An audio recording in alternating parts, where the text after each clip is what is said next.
War, spoils, and divine strategy. Surah 8 isn't for the faint of heart, but beneath the crashing sword lies a warning far more dangerous than any battlefield. This chapter isn't just about external enemies, it is about the enemy within. It's called the Islamic dilemma. Now, Muslims love to say, we believe in all prophets, we believe in all books, and that's what that makes them Muslim. But what happens when the Quran praises the Torah and the Gospel, yet those books contradicts Islam? Well, congratulations, Islam. You just stepped on your own theological landmine. Let's talk about it. Here is the problem. I will keep it simple, okay? The Quran says the Torah and the Gospel were inspired by Allah. Quran says that they are preserved. The Quran says they were authoritative. But the Torah and the Gospel contradicts Islam on just about everything. Think about it. They say God is triune. They say Jesus Christ is the eternal Son of God who died on the cross and walked out of that grave, and his tomb is empty. He conquered the grave. They say salvation is by grace alone, not any works. There is nothing you can do to add on the work Lord Jesus Christ has already done for you. So, if the Bible is true, Islam is false. If the Bible is false, then Quran is false. Because Quran says Bible is true. Yeah, welcome to Islamic dilemma.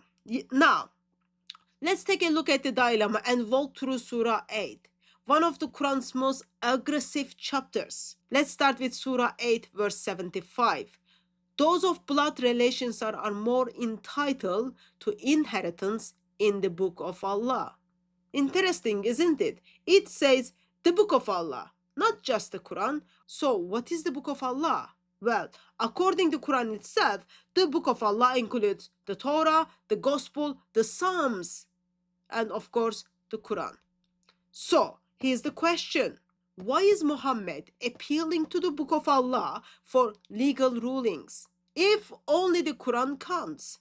Think about it. Unless the Torah and the Gospel were still valid. If the book of Allah is still authoritative and includes previous scriptures, then Islam just affirmed the Bible.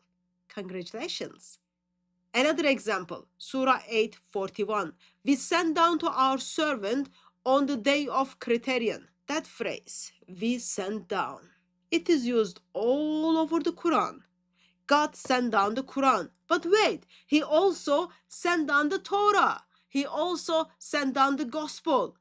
Same word, same divine action. So here's the question, dear Muslims. Did Allah fail to preserve what he sent down before?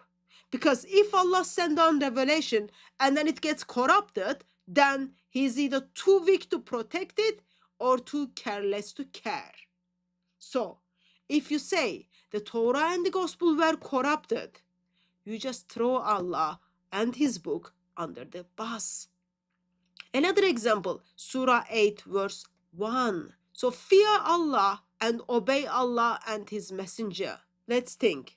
Jews were commanded to obey Allah's revelation, the Torah. Christians were commanded to obey God's revelation, the Gospel. So what happens when the Quran tells you to obey God, but the Gospel contradicts Muhammad? You are stuck.